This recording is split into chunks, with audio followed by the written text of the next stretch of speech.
안녕하세요. 부동산연구소 김현정의 정재욱입니다. 그리고 저 김경민입니다. 소개를 주기를. 그리고 기사 읽어주는 남자 기익남 안건우 기자입니다. 네, 안녕하세요. 안녕하세요. 이쯤 되면 이제 제가 앞으로는 또 나왔습니다 이렇게 인사를 드려야 할 것 같아요. 네. 뭐 다 압니다. 이제 다 아실까요? 네. 네. 오늘 뭐 또 바쁜 업무 마치시고. 네. 요즘 뭐 공시지가 때문에 네. LH가 경찰 쪽으로 넘어가고 나니까 이번에 또 공시지가가 공시가격 공동주택 그 문제가 또 닥쳤어요. 그러면 간단하게 또 네. 일단 숫자를 좀 뽑아보면 2030 세대가 아니라 네. 2020년, 2030년 기점으로 딱 나눠봐야 할 것 네. 같아요.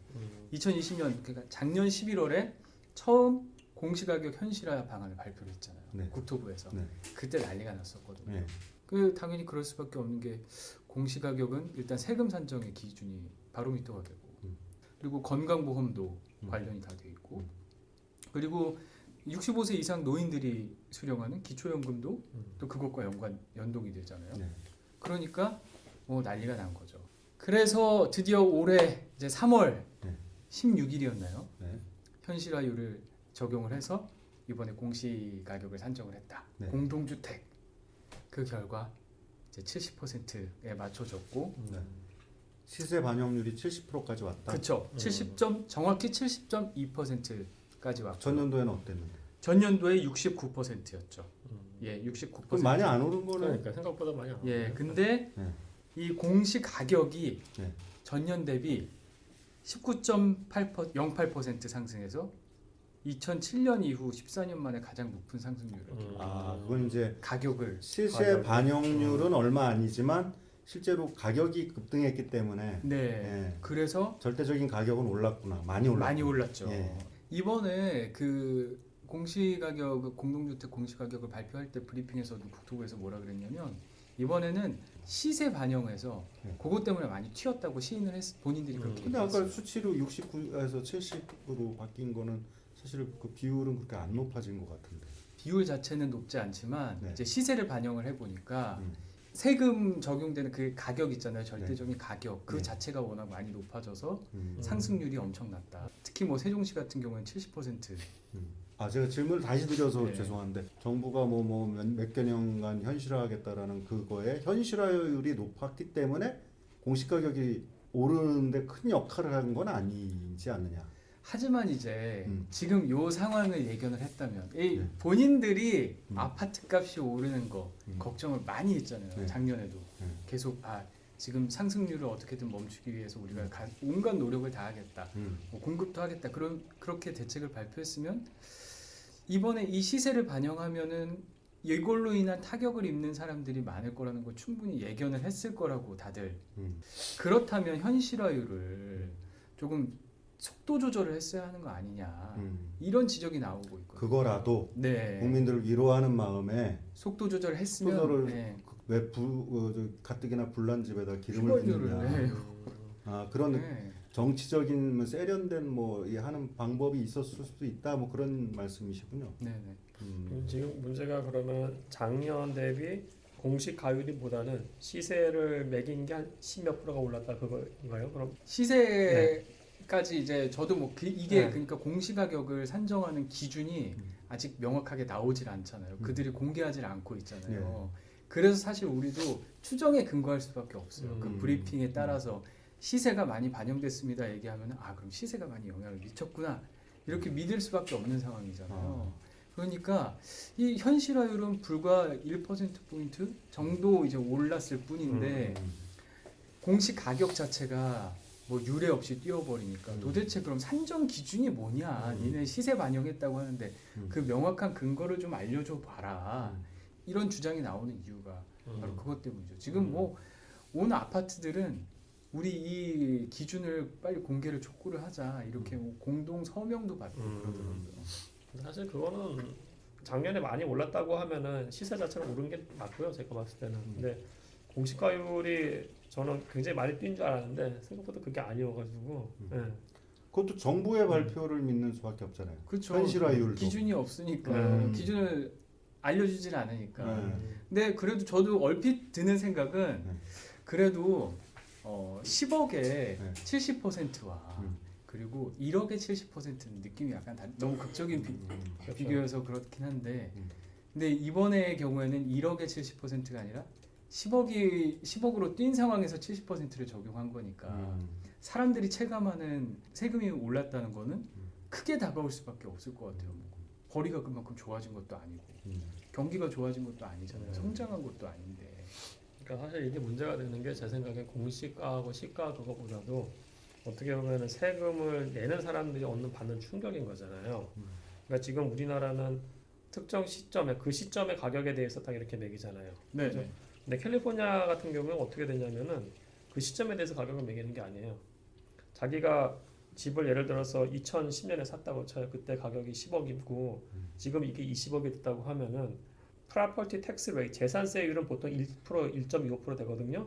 근데 그때 계산을 할 때 20억에 대해서 때리는 게 아니고 이 사람이 10억을 사가지고 10년 살았으면은 산 시점에서 1년에 2%씩 올려요. 딱 예, 2%, 미미하구나. 2%씩 딱 캡이 딱 2%예요. 예. 이 기간 동안 이제 현실화 그 기간 동안 이 사람은 어차피 거기서 산 거니까 네. 거기서 일직선으로 쭉 이렇게 가격은 오를 거라는 계산을 하고 거기에 대해서 계산을 때려요. 그러니까 가격이 아무리 폭등을 해도 특히 노인분들 같은 경우에는 사실은 그 현금이 좀 부족한 분들도 있잖아요.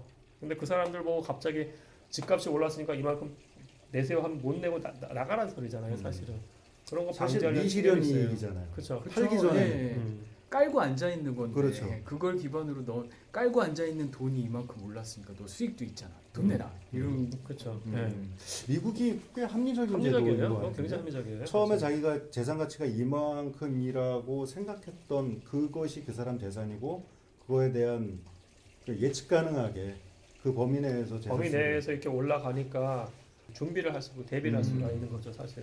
이게 제가 봤을 때 문제가 뭐냐면요, 이게 가격이 이렇게 쭉 오르면서 이제 공시가율이 오르는 상황이면 사람들이 가격이 오르니까 재산세도 오르겠지라는 생각을 하는데 이거는 지금 10년 동안 계속 스케줄이 이렇게 오르잖아요. 근데 가격이 한 번은 꺾일 거잖아요. 그러면 사람들이 가격이 꺾였음에도 불구하고 난 작년보다 세금을 더 낸다고 했을 때 그때 조사 제한이 또 생길 수 있을 것 같아요. 근데 크로스가 되는 지점도 있지 않을까요? 그러니까요. 부동산이 예. 급락하거나 아니 뭐 조정이라고 하더라도 솔직히 이게 90%까지 올리면은 저는 범퍼가 좀 없을 것 같은 느낌이 들거든요.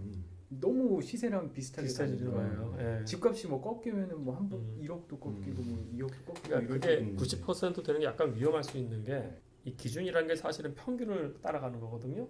근데 뭐 강남구에 있는 가격들이 평균을 다 따라가지 않고 그 분포라는 게 이만큼 있는 거잖아요. 예? 네. 그 30평대 아파트도 어떤 데는 11억도 있고 어떤 데는 19억도 있고 어떤 데는 뭐 30억도 있을 수 네. 있는 것이고 네. 이게 엄청난데 그러면 이거를 이제 가격을 추정한다고 했을 때 반드시 에러가 있어요. 에러가.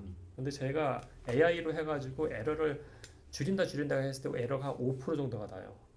그러니까 5%가 꽤 큰 거예요. 사실은. 총액에. 네. 예. 그러면 이게 벌써 계산을 했을 때 10억 5천 또는 9억 5천으로 계산을 할 수 있다는 거죠. 그 갭이 벌써 1억이에요. 편차가 네, 그렇게 편차가. 나는 거예요. 예. 그래서 그거를 이제 90% 맞춘다는 게 어떻게 보면 시가보다 더 높을 수도 있는 상황이 발생할 수도 있어요, 사실은. 공시가격이 네, 공시가격이. 진짜 큰일이네요. 근데 왜 90%였을까요? 잘 몰라요. 저도. 이런 생각을 안 한 것 같아요. 아니면 세금 이게 지난번에 우리가 가을에 한번 방송을 약간 했었는데 제가 보기에는 네. 공시가가 시가를 전혀 반영하지 못한다가 무슨 부도덕하거나 잘못된 상황이 아니거든요. 그만큼 이렇게 말씀하신 편차까지 예정해 두고 이 정도에 맞추자라고 그 해왔던 거고 그게 보통 유상증자나 전환사채 발행할 때 주당 가격을 전환권 행사 가격을 뭐 최근 몇 개월간의 뭐 평균 가격으로 한다면 기준 가격이 있잖아요. 네. 그게 전환권 행사 당시의 가격이라고 볼 수는 없는 거거든요. 주가도 계속 증감 변동하잖아요. 네. 그러니까 위아래로 움직이는데 공시가는 그렇게 안정적으로 그쪽으로 이렇게 두기로 약속을 수십 년 동안 해왔다는 거거든요. 더 나아가서 지금 재산의 가격 곱하기 세율이 세금이잖아요. 그러면 세율은 그대로 있고 공시가는 그동안의 약속들을 급격하게 변동하면 세율을 올린 거랑 똑같은 그렇죠. 효과가 세율. 그 증세입니다. 이거 증세. 예. 증세이기 때문에 이건 굉장히 신중하고 공시지가의 기능이 꼭 세금 부과만을 목적으로 하는 것이 아니다라는 것까지 감안했을 때 이거를 현실화를 90%까지 목표로 하는 거는 최저임금 10,000원 하겠다라는 약간 좀 조금 치기 어린 발상 아닌가 싶기도 하고 거기에 무슨 선의가 있거나 뭐 어떤 이상이 있거나 목표를 두고 있는 게 저는 이게 그렇게 뭐 바람직해 보이지 않습니다. 그러니까 저도 사실은 그 기본적으로 우리가 뭐 종부세를 제외하고요. 네.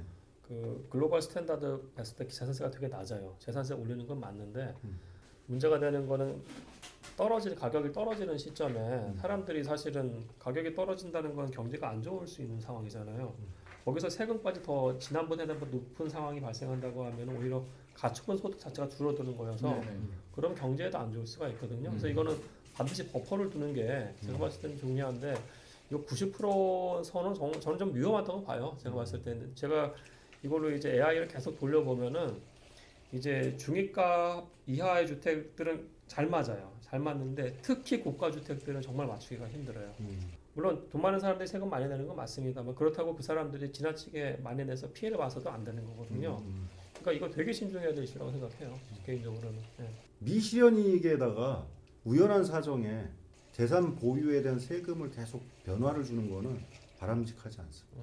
심지어 그 미시현 이익을 교수님께서 말씀하셨던 부유층이 아니라 일반 그냥 서민에게도 되게 확대 적용을 한다는 게 되게 위험한 것 같아요. 지금 이번에 이렇게 70%로 올리면서 갑자기 이제 시세도 올라가니까 내야 될 세금이 많아진 사람이 종부세 9억 이상에 걸린 사람들이 벌써 지난해에 비해서 70%가 넘었거든요. 이게 결국 서민들이 받는 타격은 더 클 텐데 부유층보다 좀 그런 건 너무 고려를 안 한 게 아닌가. 이게 다주택자들에게만 적용되는 게 아니라 1주택자에게도 똑같이 적용되는 거니까요. 그렇죠. 네.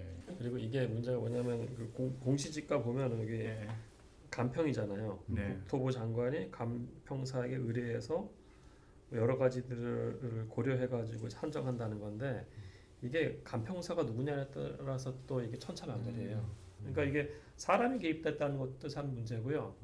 그러니까 지방하고 서울 같은 경우에도 문제고 그 다음에 이제 부동산 유형에 따라서도 간평하는 거에 대해서도 이슈가 계속 나올 거예요. 이거는. 제 되게 재밌는 사례가 있었어요. 이 공시가격이 다 보다 보니까 노원구의 한 아파트인데 여기 4호 라인 쪽에 로열층은 종부세 대상이 됐어요. 근데 요 바로 앞집 마주보고 아침에 나오면 안녕하세요 같이 인사하는 이웃집인데 여기는 종부세 안 걸리는 거예요.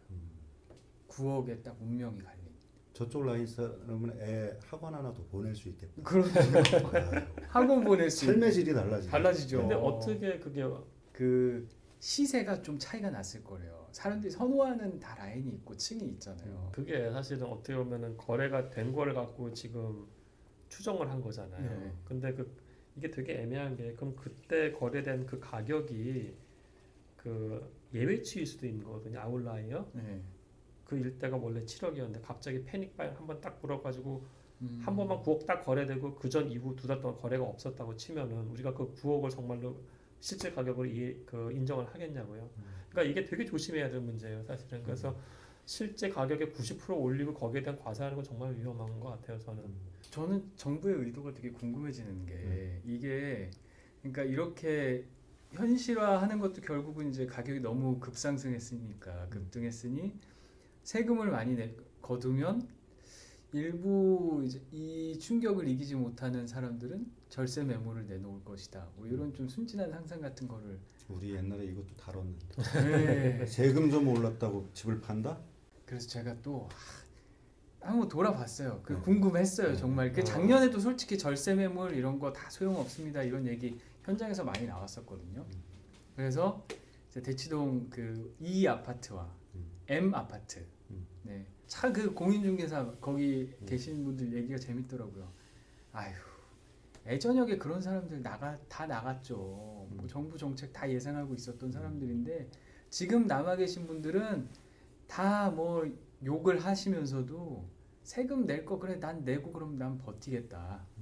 이러신 분들만 이미 남아 있어서 다 이미 한번 정수기 거쳤다. 제가 사실 초중고 그쪽에서 나와가지고 네. 제 친구들 중에 그쪽에 사는 애들은 많이 없어요. 네. 이미 다 이사를 갔는데 그 전부터 살던 사람들은 그러니까 운이 좋아서 그 동네가 오른 거예요. 정말로. 예, 제가 초등학교 때 음마 아파트 제 친구네 걸어갔을 때 논두렁 타고 걸어갔었거든요. 네. 이게 뭐야 막 이랬어요 진짜로. 그리고 옛날 양재천 여기는 그때는 썩은 물 나와가지고 양재천 이남에는 대부분 주공 아파트였거든요. 네. 안 놀러 갔어요.